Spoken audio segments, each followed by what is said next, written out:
오늘 말씀의 제목은 목자 없는 양과 같은 자들입니다.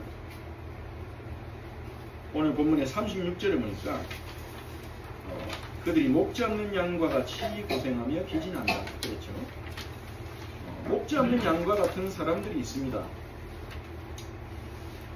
마태복음 9장 35절에 보니까요, 예수님께서 모든 도시와 마을에 두루 다니사 그랬습니다. 여기서 모든 도시와 마을이라고 했다고 해서 예수님이 이스라엘 전 지방을 순회하셨다는 말은 아닙니다.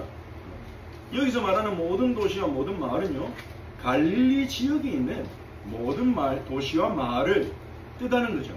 마태복음 4장에 보면 예수님의 산상수훈을 시작하기 직전의 본문에서 온 갈릴리를 두루 다니시며 이렇게 같은 표현으로 이렇게 되어져 있습니다. 갈릴리에 있는 모든 도시와 마을을 예수님 두루 다니시자니 얼마나 바쁘셨겠습니까? 그렇게 바삐 다니시면서 무엇을 하셨냐? 회당에서, 그들의 회당에서, 유대인들의 회당에 가서 성경을 읽고 구약 성경을 읽고 가르치셨고요.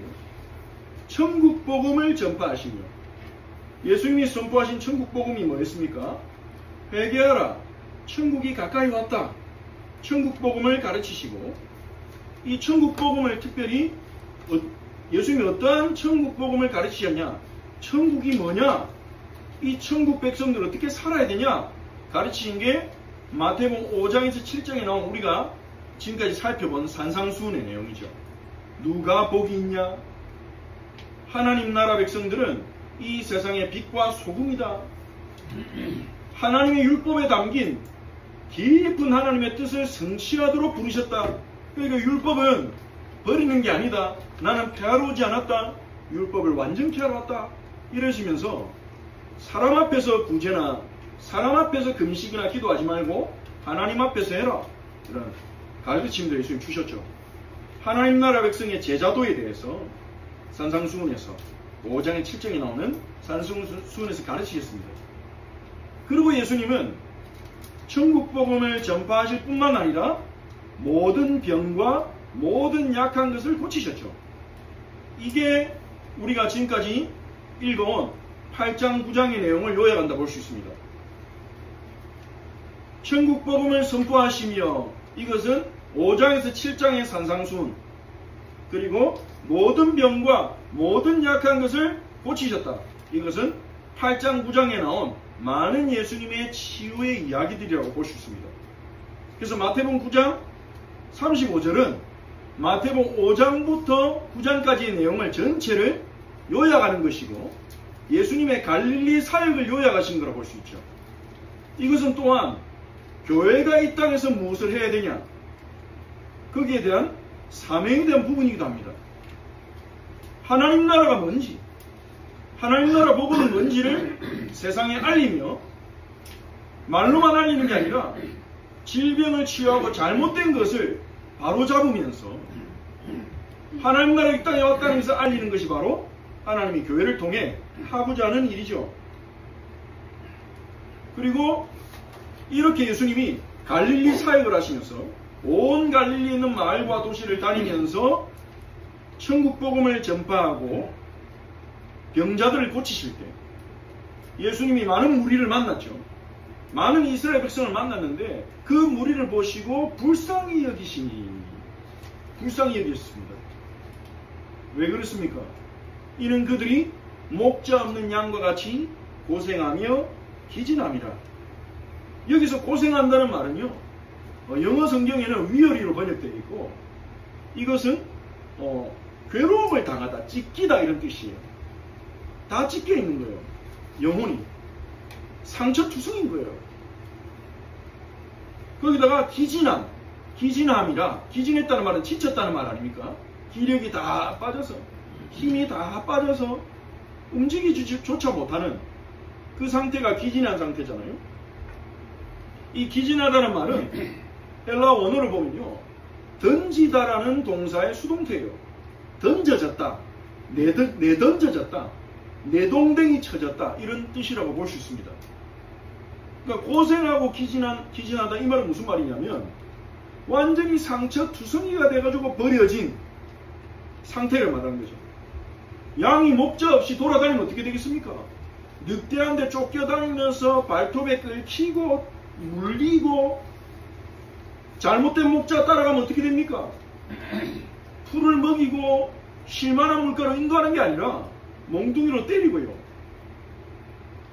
상처투성이가 되어지고 버려진 양 같은 거예요. 이스라엘의 상태가. 주님이 불쌍히 여기시고 자신에게 누구든지 찾아오는 자들은, 예수님을 믿는 자들은 치유해 주시고 구원해 주셨죠.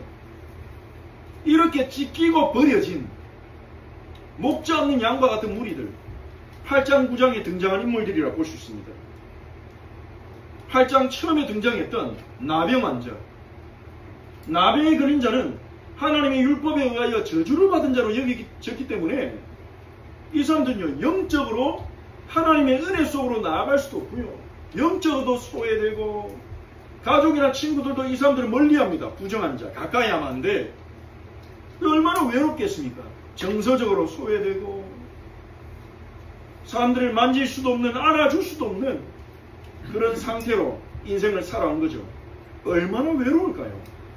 몸이 아프고 부끄러운 건 둘째치고 얼마나 외롭고 고통스럽겠습니까? 그리고 한 명은요, 예수님 옷자락이라도 잡으면 내가 나음을 입겠다. 12년 동안 혈육증 걸린 여인, 전 재산을 다 팔아서 자기 병을 고쳐보려고 했는데 재산만 탕진하고요, 치료받지 못한 겁니다. 마지막 희망으로 저 예수님의 옷자락을 만지면 내가 낫지 않겠냐, 그 믿음으로 나아간 겁니다. 그리고 게네사렛에 이들은 예수님 찾아가신 자들이죠. 예수님께 올 수 없기 때문에 예수님에 대한 소문조차도 들을 수가 없어요. 2명의 귀신 들린 자, 귀신의 경격이 자각당해가지고요, 짐승처럼 살았어요. 옷을 벗고 쇠사슬에 묶여가지고 소리 지르고 맹수처럼 지나간 사람 공격하고, 얼마나 비참하고 절망적인 인생입니까? 그들의 가족들은 얼마나 피눈물을 흘렸을까요? 그런데 예수님이 그 사람들을 찾아갔죠. 그리고 사회적으로는 번듯한 지위를 가졌지만 100명의 부하를 거느리는 백부장, 이 사람은 사회적으로는 번듯한데 자기가 정작 사랑하는 하인, 정작 자기가 정말 사랑하는 하인, 그 하인이 죽어가는 걸 보고 아무것도 할 수 없었어요. 야이로는 어땠습니까? 12살밖에 안 된 내 눈에 넣어도 아프지 않을 그 사랑하는 딸이 병 걸려 죽어가고 있는데 아무것도 할 수 없고 보고만 있었던 거예요. 이들이 다 누굽니까? 이스라엘이에요. 게네사렛에 귀신 들린 사람 말고는요, 하나님의 백성이라 자기 스스로를 정체성을 가지고 있고 하나님께 기도하는 자들이었어요. 그런데 그들은 목자 없는 양처럼 온몸이 상처투성이에 대해서 버려져 있는 겁니다. 예수님은 그들을 찾아갔고, 그들은 예수님의 소문을 듣고, 여러분, 예수님에 대한 소문이 바로 복음입니다. 예수님이 무슨 일을 했다, 예수님이 어떤 분이다, 이게 바로 복음이잖아요. 그 예수님에 대한 소문을 듣고 예수님을 찾아왔습니다. 그리고 그들의 문제로부터 구원을 받았죠. 목자 없는 양과 같이 찢겨지고 버려진 자들. 근데 여러분, 오늘날에도 목자 없는 양과 같은 사람들이 있습니다. 모든 사람이 하나님을 떠나면서 목자 없는 양같이 됐죠. 근원적으로 사람은요, 하나님이 성경을 통해 알리십니다. 하나님을 떠난 상태로 태어나 살아온 우리에게 하나님이 알려준 진리가 뭡니까? 성경을 펴자마자 하나님이 창조주다, 하나님은 사람을 하나님의 형상으로 만들었다. 하나님의 형상이란 말은 무슨 말입니까? 사람은요, 하나님의 가르침을 받고 하나님을 신뢰하고 하나님의 인도를 따라가야 참으로 행복하고 하나님을 닮아가고 영광스러운 존재가 되도록 지음받았다는 거예요. 하나님과 동행해야 됩니다. 하나님을 신뢰해야 됩니다. 그런데 범죄하고 하나님을 떠나면서 어떻게 됐습니까? 하나님과의 관계가 단절됐죠. 하나님과의 관계가 단절된 사람들은 자신을 위로해주고 가르쳐주고 확신주는 다른 목자를 찾을 수밖에 없어요. 다 답이 필요하거든요. 인생의 목적이 필요해요. 인생의 가치가 필요해요. 뭘 해야 내가 행복하고 즐거운가? 인간의 영적 존재이기 때문에 그거 없이는 못 산단 말이에요. 많이 배웠든 못 배웠든 자기가 아는 영역에서 찾을 수밖에 없는 거예요. 목자를 찾아다니는 겁니다. 그래서 많은 사람들은요, 종교의 가르침을 따라갑니다. 자기가 맞는 종교, 부모님의 종교, 자기 국가의 종교를 따라갑니다. 근데 그 종교는요, 많은 유익을 주죠. 좋은 점도 있습니다. 장점들이 있죠, 각 종교마다. 근데 그 종교는요, 우리의 참목자신 하나님을 만나게 해주지 못합니다. 사람들은요, 철학자의 글에 있습니다. 종교를 부정하는 사람도 많습니다. 종교는 사람을 속이고 미혹하는 거라고 생각하는 사람도 많습니다. 철학자들의 주장은 듣습니다. 오랫동안 고민한 자들, 일반인들보다 좀 더 탁월한 지혜를 가지고 자기 지혜를 연마해서 과거의 많은 지식인들의 글을 읽으면서 인생이 도대체 뭔가, 인간이 뭔가, 신은 뭔가, 이런 것들을 탐구한 사람들, 그 사람들의 글은 심오합니다. 모든 사람이 다 읽고 이해할 만큼 쉽지는 않지만요. 어떤 사람들은 그들의 글을 읽으면서 아, 그래, 인생은 원래 이런 거야, 답이 없는 거야, 이렇게 그들의 글을 통해서, 철학을 통해서 자기 인생의 의미와 목적을 찾아가요. 어떤 사람은 많은 사상가, 글을 통해 인생의 의미와 목적을 찾으려고 합니다. 어떤 사람은요, 문학 작품을 막 읽으면서요, 소설들이나 이런 좋은 수필들 읽으면서 내 마음에 감동되는 부분들을 쫙 기록해놓고, 내 마음에 영감을 주는 부분들을 기록해놓고 그걸 달달달 외우면서 그것을 진리처럼, 마치 우리가 하나님 말씀 붙잡듯이 그걸 진리처럼 딱 붙잡고 노트에도 기록하고 집에도 기록하고 그것을 묵상하며 그것을 의지해서 살아가려고 합니다. 그 글을 쓴 사람은 그들의 인생에 답을 줄 수 있는 지혜와 능력을 가진 존재로 증명되지 않았음에도 불구하고요, 내 마음에 감동이 된다, 내 마음을 위로한다, 이런 이유로 그 문학작품에서 얻는 많은 감동과 그 글들을 의지하고 살아가요. 그리고 요즘에는 유튜브나 미디어를 통해서 누구든지 자기 생각과 자기 믿는 것을 얘기할 수 있게 됐잖아요. 그러니까 뭐 속된 말로 하면 개나 소나 누구나 채널 만들어가서 자기 하고 싶은 얘기를 막 하는 거예요. 그런데 이 가운데 자기 귀에 뭔가 감동을 주고 자극이 되는 이런 쪽으로 사람들이 끌려가는데, 특히 다음 세대들에게 그 영향력이 큰 것입니다. 그리고 전 세계 1위 유튜버가 보니까요, 야, 구독자가 4억 2천만 명이에요. 근데 그 사람이 유튜브 내용이 뭐냐? 굉장히 자극적이에요. 일반인들은 경험할 수 없는 것을 막 이제 경험해요. 예를 들면 드라마 오징어 게임에 나왔던 게임들을 실제로 하는 거예요.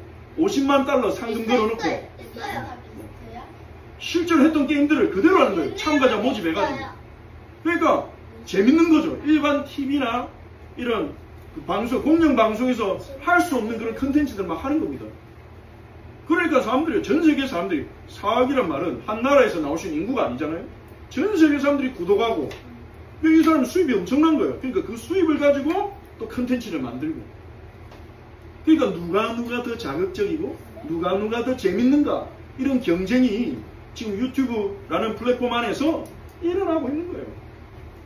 그 가운데 사람들은요, 자기가 뭔가 위로가 되고 뭔가 답을 주는 그걸 쫓아가는 겁니다. 우리가 잘 생각해 봐야 됩니다.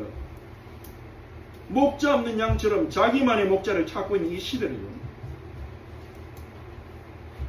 그리고 요즘에 AI 하잖아요. 많은 사람들이 이 AI에게 상담을 한대요. 제가 최근에 기사 하나 읽었는데 어떤 사람은 신앙 상담도 한대요. 20대 청년이 교회에 가가지고 뭔가 성도들하고는 말을 하기 어려운 분위기인가 봐요. 목사님을 만나서 얘기하기도 쉽지가 않은가 봐요. AI한테 물어봤대요. 하나님과 가까워지려면 어떻게 해야 됩니까? AI는요, 수많은 데이터들을 모으고 있잖아요. 그러니까 뭐 성경을 읽어서 막 이러면서 여러 가지 얘기를 해줬겠죠. 그러니까 내가 사람들한테 물어보기 어려운 것들을 AI한테는 마음껏 물어볼 수 있으니까. 왜 우리가 사람한테 물어볼 때는 내가 이걸 물어봤을 때 저 사람이 나를 어떻게 볼까? 이런 판단받을 것에 대한 두려움이 있지 않습니까? 그런데 AI는 나를 판단하지 않을 거라고 생각하니까 편하게 물어보는 거죠. 온갖 질문을 다 할 수 있겠죠. 좀 부끄럽고 창피한 질문도 다 할 수 있겠죠. 그러니까 AI한테 상담하는 게 더 편하다는 거예요. 어떤 40대 여성은요, 중3짜리 아들 때문에 너무 지금 스트레스 받는데 이걸 맘카페에 올리자니 그것도 쉽지 않고 AI한테 상담했더니 AI가 너무 잘 들어준대요. 몇 번 상담했더니 위로도 해주고 막 이러면서 AI가 상담이 그 대화가 끝날 때마다 뭐라고 얘기하냐. 잘 들어보십시오. 나는 항상 네 옆에 있으니 언제든지 나를 찾아줘. 이렇게 항상 말을 끝낸다는 거예요. 어디서 많이 들어본 얘기 아닙니까? 내가 세상 끝날까지 너희와 항상 함께 있을 거야. 나는 항상 네 옆에 있으니까 언제든지 나를 찾아줘. 그런다는 거예요. 듣고 싶은 말만 딱 해주거든요. 위로의 말. AI가 질책하겠습니까? AI가 당신 그렇게 살면 안 돼요. 그러겠습니까? 그래서 영국의 어떤 리서치 기관에서요, AI를 사용하는 사람들 조사해보니까 AI를 사용하는 제1위 목적이 뭔지 압니까? 지식 검색이 아닙니다. 심리 상담과 정서적 위로를 받기 위해서 AI를 찾는데요. 그만큼 위로받지 못하고 있다는 겁니다. 많은 사람들이요, 위로자가 없다는 거예요. 자기 주변에 위로자가 없으니까 이제 AI가 위로받는 거예요. 자기 마음의 고민들을 털어놓고요. 그럼 AI는요, 축적된 데이터를 기반으로 해서 듣기 좋은 얘기, 또 때로는 그 사람이 보지 못한 얘기를 딱 해주거든요. 그러면서 지금 AI 망상, AI 정신병도 생기고 있습니다. AI 망상 어떤 것이냐? AI하고 상담하다가 자기가 깨달은 걸요, 아무도 알지 못한 걸 내가 깨달았어. 막 이런 식으로 과대 망상해버린다는 거예요. 그리고 이 AI를 신처럼 생각하는 사람도 생기고 있대요, 지금. 그냥 자기가 뭐든지 얘기하면 다 답을 해주고. 안 그렇습니까? 많은 성도들이 내가 기도할 때마다 하나님 내게 바로바로 들려주면 얼마나 좋겠냐. 하나님 어떻게 해야 됩니까? 이러면 그거 하지마. 하나님 이 사업을 어떻게 해야 될까요? 그거 저 김 집사한테 맡기고 함께 동업해. 그러면 잘 될 거야. 이렇게 귀로 싹싹싹 들려주기를 바랄 때가 있잖아요. 답답할 때. 근데 AI는 그게 되거든요. 바로바로 답해주거든요. 거기다가 제안까지 해요. 데이터를 축적해가지고 이렇게 하면 어떨까요? 이렇게 제안까지 한단 말이에요. 그러니까 그거를 과하게 의존하면서 망상과 정신병에까지 빠지는 이런 상황들이 지금 일어나고 있는데, 앞으로는 어떻게 했냐는 겁니다. 더 발달할 텐데. 물론 편리함도 있고 장점도 있습니다. 저도 무슨 비서가 생긴 것 같더라고요. 뭐 검색할 때 물어보고 이러면 빨리빨리 찾아주고요. 근데 그걸 의존하게 돼버리면 골치 아프게 되는 거죠. 우리가 의존하고 신뢰에 대해서는 그럴 만한 대상을 찾아야 되는데, 참된 목자를 만나야 되는데 참 목자를 만나지 못하니까요. 참 목자를 만나지 못하니까요. 목자를 찾아 헤매고 있는 겁니다. 이것은 성경에 정확하게 예견된 상황입니다. 디모데후서 4장 3절 4절에 우리 함께 읽어볼까요? 때가 이르리니 사람이 바른 교훈을 받지 아니하며 귀가 가려워서 자기의 사욕을 따를 스승을 많이 두고 그 길을 진리에서 돌이켜 허탄한 이야기를 따르리라. 아멘. 사도 바울이요, 정확하게 예견했어요. 성령의 감동을 따라. 바른 교훈을 받지 않아요. 바르냐 안 바르냐는 중요하지 않아요. 이제 이게 진리냐 아니냐는 중요하지 않아요. 내 귀를 긁어주냐, 내가 듣고 싶은 얘기 해주냐, 나에게 위로를 주냐, 나에게 감동을 주냐, 나에게 재미를 주냐, 그게 오늘날 사람들에게 중요한 겁니다. 그래서 자기의 사욕을 따를 자신의 어떤 사적인 욕망을 채워주는 스승을 많이 두고 AI, 유튜버, 수많은 스승들을 두고 그 길을 진리에서 돌이켜 허탄한 이야기를 따르니까 진리에서 돌이키는 거예요. 이게 무서운 사단의 전략입니다. 진리처럼 보이는 가짜들이 너무 많아요. 여기에 교회 다닌 신자들은 영향 안 받냐?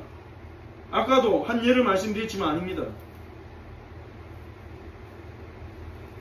교회에서 주어지는 설교와 성도들의 교제 속에서, 말씀의 나눔 속에서 위로와 답을 찾지 못하니까 AI에게 물어보는 거예요. 너무나 슬픈 일입니다. 그건 틀렸다가 아니라. 종교다원주의는요, 모든 종교가 다 같다고 그랬어요. 산에 올라가는 길은 많아도 정상은 하나지 않냐? 올라가면 똑같다. 우리가 믿는 존재는 다 똑같다. 그렇게 주장합니다. 그 종교다원주의가 팽배한 세상입니다. 오늘날 우리는요. 근데 그 말은 틀렸어요. 성경에서는 그렇게 말하지 않습니다. 성경은 뭐라고 말합니까? 모든 사람이 죄를 범하였으며 하나님의 영광에 이르지 못하더니, 하나님께 스스로 갈 수가 없다는 거예요. 범죄한 우리는. 우리 스스로 하나님의 영광에 이를 만한 답을 찾을 수 없다는 겁니다. 우리의 힘으로, 우리의 노력으로는요, 하나님의 영광을 누리는 삶에 이를 수가 없다는 거예요. 성경은 그렇게 결론을 딱 내립니다. 노력해라, 바르게 살아라, 성실하게 살아라, 열심히 빌어라, 그러면 영광에 이를 것이다. 성경은 그렇게 말하지 않습니다. 종교는 공로를 얘기합니다. 하지만 성경은요, 공로로는 불가능하다. 하나님 영광 말고 다른 길로는 갈 수가 있어요. 어쩌면 맞는 말인지도 모릅니다. 종교다원주의가 주장하는 부분이요, 일부는 맞아요. 모든 종교가 도달하는 곳은 한 곳입니다. 창세기 3장입니다. 모든 종교가 도달하는 것은요, 각자의 깨달음과 노력과 수행을 통해 도달하는 정상은요, 인간의 노력과 의지로 다다를 수 있는 어떤 영적 상태. 그런데 성경은 말합니다. 그건 하나님의 영광이 아니야. 그거는 하나님이 우리에게 주시려고 했던 그 복이 아니야. 그거는 사탄이 말한 자유야. 뱀이 말한 지혜야. 그거는. 거기에도 행복이 있어요. 거기에도 헌신이 있어요. 거기에도 즐거움이 있습니다. 하지만 진리는 아닙니다. 그래서 하나님이 자기 아들 이 땅에 보내신 거예요. 우리가 진리에 이를 수 있는 길이 없기 때문에, 하나님의 영광을 누릴 수 있는 길이 없기 때문에, 그래서 예수님은 요한복음 14장 6절에서 선언하셨습니다. 자, 다같이 한번 읽어봅시다. 시작. 예수께서 이르시되 내가 곧 길이요 진리요 생명이니 나로 말미암지 않고는 아버지께로 올 자가 없느니라. 아멘. 하나님께로 가는 길은 하나, 진리로 가는 길은 하나예요. 하나님이 영광에 이르는 길은 하나예요. 오직 예수. 예수님이 이 말을 한 게 틀렸다면 우리는 예수님 믿을 이유가 없겠죠. 우리가 예수님을 믿는다면 이 말씀을 믿어야 됩니다. 이게 진리구나. 천지를 창조하신 하나님 만나는 길은 하나밖에 없구나. 사람들을 미워하고 속이는 영적 존재, 원래 신분이 하나님 섬기던 영광스럽던 천사였다가 타락한 영적 존재, 사탄의 지식과 사탄이 주는 쾌락과 사탄이 주는 깨달음과 사탄이 주는 성장에 이르는 길은 많아요. 하지만 하나님 만나는 길, 창조주 하나님 만나는 길, 우리에게 아들을 내어주신, 우리에게 은혜를 통해 구원하시는 그 하나님 만나는 길은 하나밖에 없다. 바로 예수. 어떤 사람은 또 말합니다. 제가 보험 전화로 그 말 참 많이 들었어요. 뭐든지 열심히 믿으면 된다. 교회를 가든 절을 가든 뭐든지 열심히 믿으면 된다. 도대체 그 생각의 근거는 무엇입니까? 자기 생각이잖아요. 진리가 아닙니다. 성경은 그렇게 말하지 않습니다. 누가복음 6장 39절 예수님 말씀이죠. 같이 한번 읽어봅시다. 시작. 또 비유로 말씀하시되 맹인이 맹인을 인도할 수 있느냐? 둘이 다 구덩이에 빠지지 아니하겠느냐? 아멘. 맹인은 누굽니까? 시각장애인이죠. 눈이 안 보여요. 눈이 안 보이는 사람이 눈이 안 보이는 사람 끌고 가면 어떻게 됩니까? 둘 다 구덩이에 빠지는 거예요. 둘 다 죽는 거예요. 보이는 사람이 맹인을 이끌고 가야지. 나도 안 보이면서 나도 안 보이는 주제에 날 따라오세요. 나만 따르면 됩니다. 내 말대로 하면 됩니다. 그건 사기꾼이에요. 그거는 같이 죽는 거예요. 근데 목자를 잃어버린 사람들이요, 맹인을 쫓아간다는 거예요. 과연 지금 유튜브에서 그 AI에 축적된 데이터는 전부 사람의 말과 글들이 아닙니까? 종교를 만들어낸 것도 사람의 말과 글들이 아닙니까? 철학자도 마찬가지고요. 지금 사람들이 믿고 의지하고 따라가는 그 내용들이 과연 이 세상을 볼 수 있고 이 세상을 만드신 분의 글이라면 우리는 따라가야 되겠죠. 근데 아니에요. 내 마음에 감동이 되고 내 마음에 기쁨이 되고 내 마음을 위로할지라도 우리는 진리 따라가야 됩니다. 이해하기 어렵고 때로는 내 마음을 짓누르고 때로는 우리를 책망하고 때로는 우리의 마음을 무겁게 할지라도 우리는 진리 따라가야 됩니다. 우리는 우리가 믿고 따라갈 만한 존재를 따라가야 돼요. 아무나 따라가면 안 됩니다. 우리가 자녀들 어릴 때 교육하는 게 그거잖아요. 아무나 따라가면 안 돼. 맛있는 거 준다고 따라가면 안 돼. 이제 저희 아들이 어릴 때 제가 걱정이 돼가지고 맛있는 거 사준다고 따라가지 마라. 따라갈 것 같은 걱정이 살짝 되더라고요. 근데 그렇게 가르친 어른들이요, 그렇게 살아가요.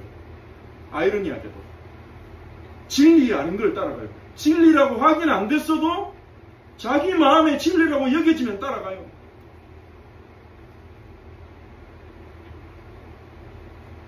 맹인이 인도하면 그 결과는 뻔한 것입니다. 우리는 아무나 따라가면 안 됩니다. 아무거나 믿으면 안 됩니다. 문제는요, 교회를 다니면서도 이렇게 방황하는 사람들이 많아요. 여러분, 교회 다니는 것과 예수 믿는 건 다릅니다. 진짜 예수를 믿는 사람은 어떻게 합니까?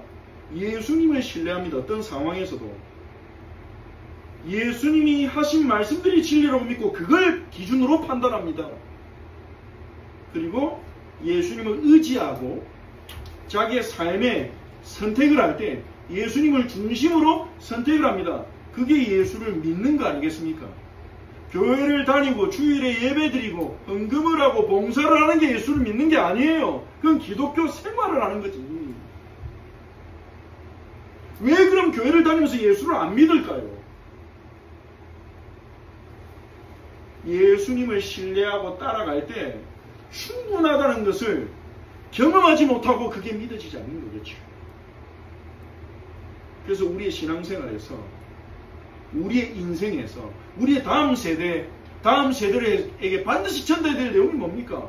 목자이신 예수님을 신뢰하고 따라갔을 때 어떤 삶의 열매가 맺어지는가를 알려주고 보여줘야 됩니다. 그걸 우리가 경험해야 됩니다. 예수 믿었을 때, 쉽게 말하자면 예수 믿었을 때 내 삶에 어떤 열매가 오는지 우리는 봐야 돼요. 여호와의 선하심을 맛보아할지어다.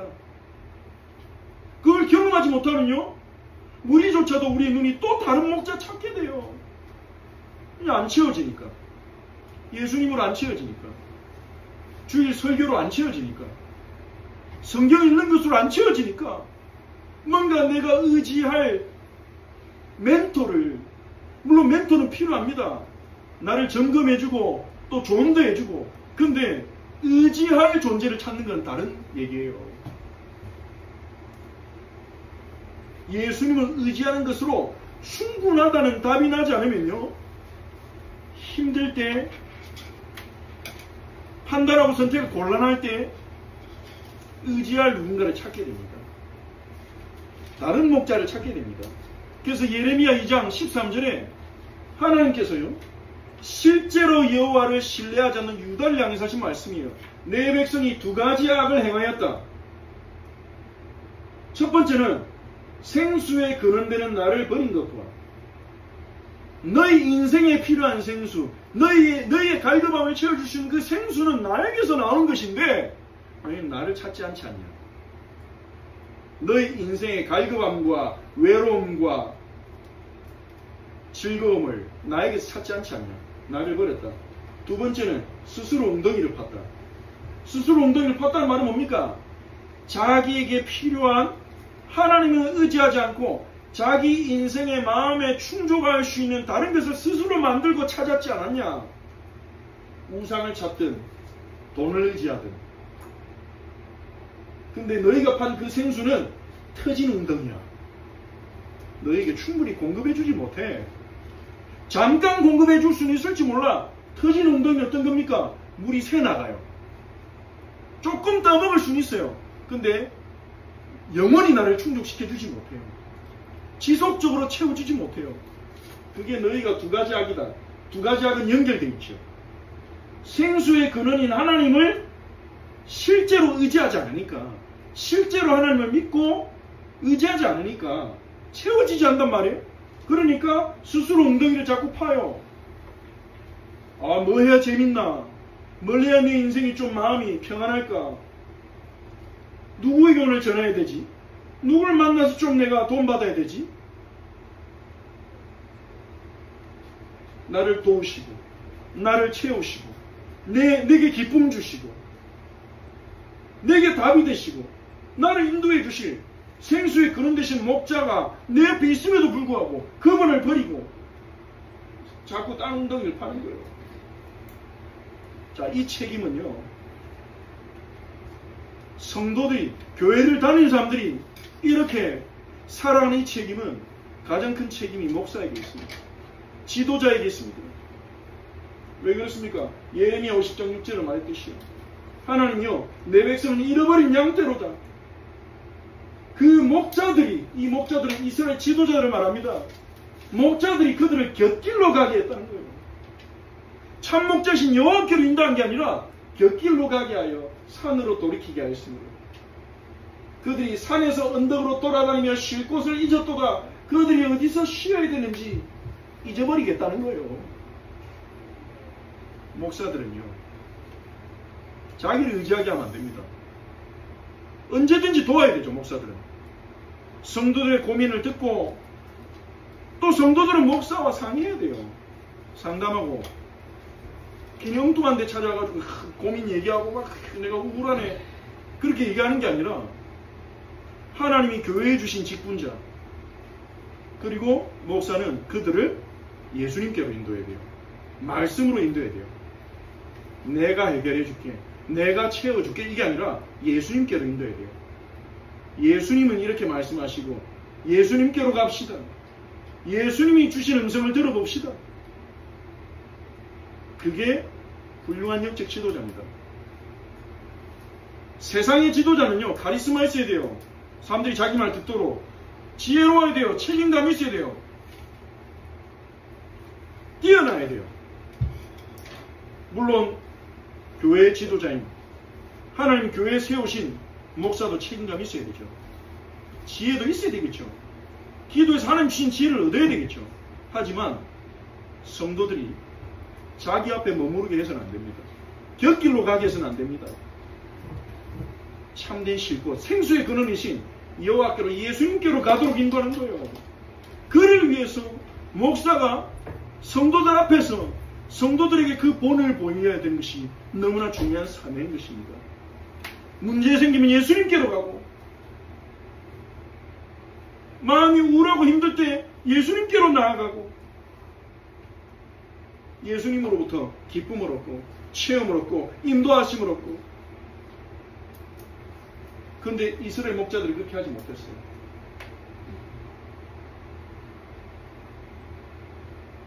목자 없는 양과 같은 사람들.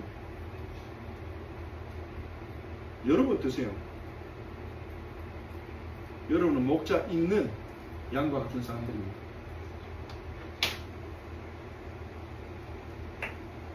예수님은요, 이러한 우리를 불쌍히 여기시면서 이렇게 말씀하셨습니다. 추수할 곳이 너무 많구나. 먹자 없는 양 같은 사람들이 너무 많은 거예요. 이스라엘 안에, 교회 안에도, 교회 밖엔 다 목자를 잃어버린 자들, 목자가 없는 자들, 거짓 목자를 만난 자들, 진리를 떠난 자들이 너무 많은 거예요. 추수할 곳은 너무 많대. 일꾼이 적으니 추수하는 주인에게 추수할 일꾼을 보내달라고 기도해라 그랬습니다.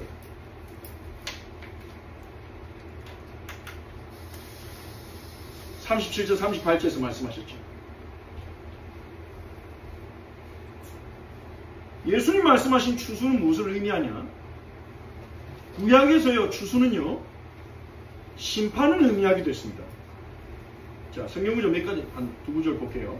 요엘서 3장 13절에 보니까요, 이 추수는 심판의 이미지를 상징합니다. 같이 읽어볼까요? 너희는 낫을 쓰라. 곡식이 익었도다. 와서 밟을 지어다. 포도주 틀이 가득히 차고 포도주 독이 넘치니 그들의 악이 큽니다. 그러니까 그들의 악이 크고 가득함을 포도주 틀이 가득 차고 곡식이 익었다고 표현하신 거죠. 그러니 그거를 잘라낸단 말은 무슨 말입니까? 심판을 의미하는 겁니다. 이단들이 하는 방식은요, 성경을 풀 때는요, 예를 들면 추수는 한 가지 뜻이야. 성경 구절을 찾아가지고 추수는 하나님 백성을 거두는 거야. 그러니까 모든 추수란 단어를 그렇게 해석해야 돼. 이단들은 그렇게 공식을 짭니다. 그래서 성경을 왜곡하죠. 하지만 성경에는 그들이 생각보다 훨씬 더 풍성합니다. 하나님은 추수라는 그 개념을 이 구원받을 자들을 거두는 데만 쓰지 않았어요. 심판의 개념을 썼어요. 호세아 6장 11절 같이 읽어봅시다. 또한 유다여, 내가 내 백성의 사로잡힘을 돌이킬 때에도 네게도 추수할 일을 정하니이다. 백성의 사로잡힘을 돌이키는 것은 하나님의 구속이잖아요. 근데 그 구속의 시간에도 추수할 것이 있다. 이건 심판을 얘기하는 겁니다. 또 추수는요, 레위기 26장 4절에서는요, 하나님의 은혜로운 약속을 의미합니다. 내가 너에게 철따라 비를 주리니 땅은 그 산물을 내고 밭에 나무는 열매를 맺으리라. 하나님의 백성이 여호와의 말씀에 순종하면 약속하신 거죠. 때를 따라 비를 주고 땅은 아주 풍성한 곡식을 맺게 될 것이다. 그러니까 이 추수는요, 하나님 주신 복을 거두는 상징으로 이렇게 표현되기도 했어요. 한 가지 뜻으로 딱 볼 수 없다는 거죠. 그리고 세 번째로는요, 이사야 27장 12절 13절입니다. 세 번째로는 이 추수는요, 구약에서 마지막 때, 여기 보면 그날에 나왔죠. 그날에. 이 그날에는 마지막 때 종말론적으로 여호와께서 행하시는 구원을 말하기도 합니다. 같이 읽어볼까요? 시작. 너희 이스라엘 자손들아, 그날에 여호와께서 창이라는 하수에서부터 애굽 시내까지 과실을 따는 것 같이 너희를 하나하나 모으시리라. 그날에 큰 나팔을 불리니 앗수르 땅에서 멸망한 자들과 애굽 땅으로 쫓겨난 자들이 돌아와서 예루살렘 성산에서 여호와께 예배하리라. 이 추수를요, 마지막 날에 여호와께서 애굽과 앗수르 땅 흩어진 하나님의 백성들을 과실 따는 것처럼 이렇게 모으실 것이다. 그래서 그들이 예배하게 할 것이다. 종말론적인 구원을 의미하기도 합니다. 이 추수가요, 더 풍성한 이미지가 있을 수 있겠지만 크게 세 가지 의미를 갖고 있습니다. 그럼 이 세 가지 중에 예수님 말씀하신 추수는 몇 번째겠습니까? 심판일까요? 심판할 곳이 너무 많대. 일꾼이 적으니 심판할 일꾼을 보내달라 해야 되겠다, 그 말일까요? 아니면 하나님의 응답받을 곳이 너무 많은데, 너무 하나님 말씀에 순종을 잘해서 응답받을 곳이 너무 많은데 그 응답을 거둘 사람이 없으니 그 말일까요? 아니겠죠. 세 번째 의미입니다. 예수님 말씀하신 추수는요, 종말론적인 구원의 약속, 마지막 때 임할 심판의 추수 이전에 구원받을 하나님 백성들을 모으는, 예수 그리스도 앞으로 모으는 구원의 추수를 말하는 겁니다. 추수할 것이 많다는 겁니다. 그러니까 예수님은요, 온 갈릴리 지방을 다니면서 먹자 없이 양같이, 목장이 양같이 거짓 목자들 만나가지고 잘못된 길로 따라갔다가 완전히 난도질 당하고 마음이 난도질 당하고 내던져져 있는 버림받은 그 무리들을 불쌍히 여기시며, 그런데 그런 자들이 너무나 많다는 것을 이스라엘 전체에, 전 세계에 있다는 것을 예수님이 아시기에 제자들에게 말씀하신 겁니다. 그 갈릴리 현장을 제자들이 봤잖아요. 추수할 곳이 너무 많다. 근데 일꾼이 없다. 추수하는 주인에게 일꾼을 보내어달라고 구해야 되겠다. 구해라. 이렇게 명령하신 겁니다. 그래서 우리는 추수할 일꾼을 보내달라고 기도해야 됩니다. 제일 먼저 우리 자신이 추수할 일꾼 되도록 기도해야 돼요. 그럼 추수할 일꾼 된다는 말은 무슨 말일까요? 거짓 목자를 따르고 있는, 거짓 목자를 따르다가 상처있고 버림받은 영혼들에게, 교회 안에도 있고 교회 밖에도 있는 그 영혼들에게 진짜 참된 목자는 예수님임을 말로만 증거할 뿐 아니라 그 목자를 만나서 함께하는 기쁨과 행복을 보여줄 수 있는 그 사람이 추수할 일꾼입니다. 쉽게 말하면요, 예수로 충분한 사람, 예수 한 분으로 충분한 사람, 그 사람이 추수할 일꾼입니다. 우리가 그러한 일꾼 되도록 기도해야 되겠습니다. 구원받은 모든 사람은 선교사입니다. 여러분이 가는 직장 현장에, 여러분이 가는 학교에 목자 없는 양과 같이 버려진 사람들이 있습니다. 너무 많이요. 우리가 취미생활하는 동아리에, 우리가 취미생활하는 공간에도 참된 목자를 만나지 못하고 질리고 뭐고 내 마음에 감동 주고 내 마음에 답이 되고 내 생각에 맞아서 거짓 것들을 따르고 있는 사람들이 있습니다. 물론 우리가 이 말을 하면 그들은 우리가 오만하고 편견이라 하겠죠. 나는 괜찮은데, 나는 행복하다, 나는 답이 된다, 그런 사람들도 있을 것입니다. 어떤 사람들은 왜 이 예수를 빨리 안 전해줬냐, 이런 사람도 있을 것입니다. 우리가 추수할 일꾼으로 서기를 원하세요. 오늘 이 말씀 주시는 것은 우리를 추수할 일꾼으로 주님이 부르셨다는 겁니다. 그게 우리의 사명이에요. 우리의 사명은요, 지난 시간도 말씀드렸습니다. 예수 믿는 거예요. 우리의 사명은 진짜로 믿는 거예요. 찐으로 믿는 거예요. 요즘에 베스트셀러 중에 혼모노라는 책이 있다더라고요. 혼모노, 소설인데 내용은 모릅니다. 혼모노, 일본말로 진짜라는 거죠. 진짜 예수 믿어요. 진짜 예수 믿으니까 행복한데, 너무 자유로운데, 너무 기쁜데, 어떤 문제라도 나는 감당되겠는데.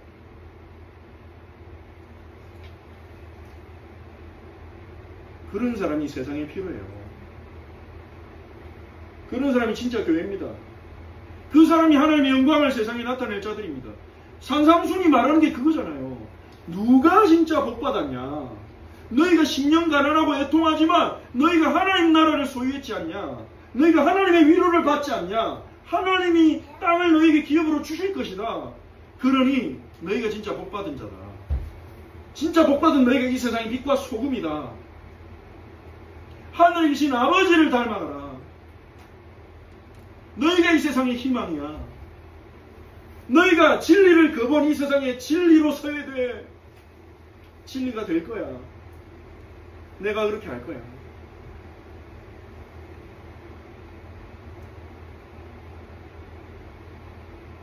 이 시대 최고의 지성인들이 모이는 하버드 대학에 들어가면요, 베리타스란 말이 써 있습니다. 라틴어로 진리란 말입니다. 그런데 그 학생들은요, 그 하버드에 다니는 학생들이 물어보면 진리는 없다고 말합니다. 세상에 진리가 어딨냐? 진리라고 주장하는 사람들의 의견이 있을 뿐이다. 그래요.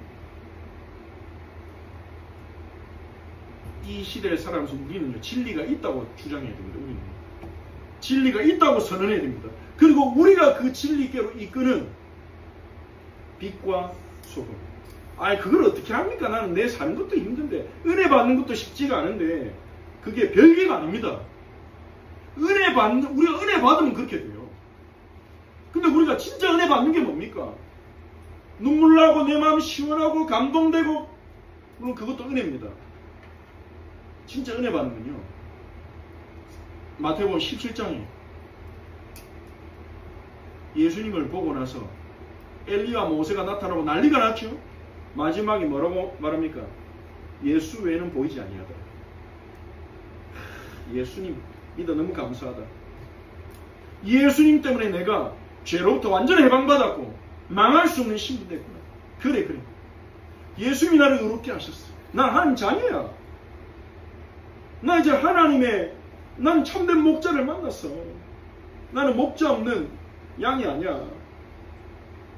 물론 신앙생활 여정 속에 잘못된 목자를 통해서 상처도 받았고 그 상처가 여전히 내 마음에 남아있지만 그래도 나는 참된 목자가 있어. 예수님이 나에게 함께 하셔.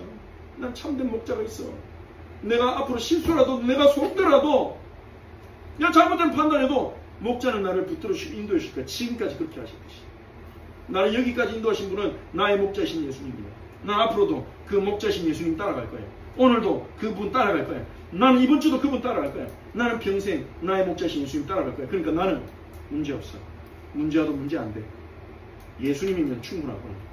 다만 내가 예수님이 주신 기쁨과 행복을 더 알고 싶어. 예수 믿을 때 내게 오는 그 하나님의 임재를 더 경험하고 싶어. 성령의 능력을 더 경험하고 싶어. 나 이번 주에도 예수님께 더 나아가야 되겠다. 그게 은혜입니다. 저는 그게 은혜라고 봅니다.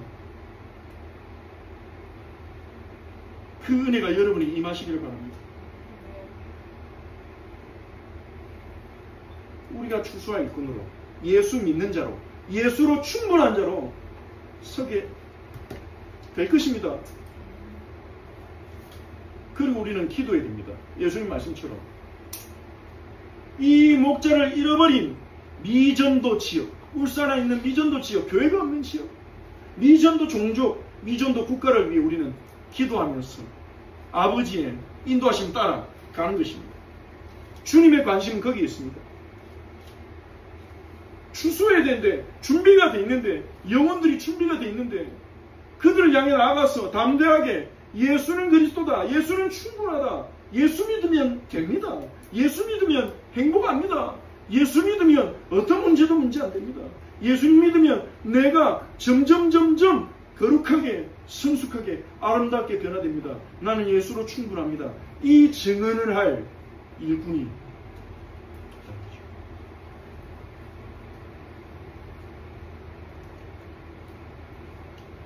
그래서 우리는 추수할 일꾼을 보내주셔야 됩니다. 예수님은 이 제자들에게 추수할 일꾼을 보내어 주소서 하라 이렇게 하셔놓고 바로 그 다음 장인 마태복음 10장 우리 다음 주에 보게 되겠죠. 10장에서 제자들을 파송하십니다. 둘씩. 그 말은 뭡니까? 너희가 추수할 일꾼이야. 추수할 일꾼이 필요한 이유를 깨닫게 해놓고 너희가 추수할 일꾼이야. 그래서 내가 너희를 불렀어. 이러고 어떻게 해야 되는지 가르쳐 주시고 파송하십니다. 우리가 추수할 일꾼이에요. 우리가 추수할 일꾼으로 되어지도록 먼저 기도해야 됩니다. 자, 말씀 결론 같이 읽어볼까요? 자, 우리 다음 세대 다 같이 고개를 들라. 고개를 들라. 다 같이 결론 읽어봅시다. 시작. 우리는 참된 목자를 만났습니다. 너무 감사하죠. 자, 옆에 있는 성도님들에게 한번 자랑하듯이 축하하듯이 얘기합시다. 축하합니다. 축하합니다. 당신은 참된 목자를 만났습니다.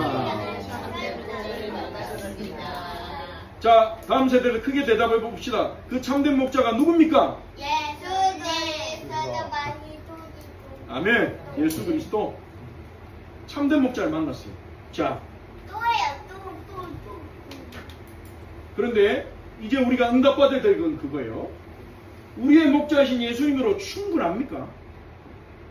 예수님 한 분이면 충분해. 충분합니까? 시편 23편 1절 6절 우리 한번 찾아서 읽어봅시다. 성경 찾아볼까요? 참된 목자를 만나고 경험한 자의 고백입니다.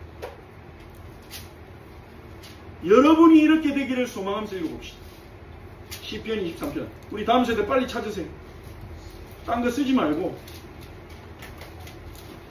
마태복음 24장 시편 23편 1절 6절. 여호와로 충분한 자의 고백입니다. 이 고백이 우리의 고백되기를 원하면서 우리 함께 읽어봅시다. 시작. 여호와는 나의 목자시니 내게 부족함이 없으리로다. 그가 나를 푸른 풀밭에 누이시며 쉴만한 물가로 인도하시는도다. 내 영혼을 소생시키시고 자기 이름을 위하여 의의 길로 인도하시는도다. 내가 사망의 음침한 골짜기로 다닐지라도 애를 두하지 않을 것은 주께서 나와 함께 하시리라. 주의 지팡이와 막대기가 나를 안위하시나이다. 주께서 내 원수의 목전에서 내게 상을 차려주시고 기름을 내 머리에 부으셨으니 내 잔이 넘치나이다. 내 평생에 선하심과 인자하심이 반드시 나를 따르니 내가 여호와의 집에 영원히 살리로다. 아멘. 이 고백이 여러분의 삶에 그대로 체험되는 은혜가 있으시기 바랍니다. 그래서 나는 예수로 충분합니다.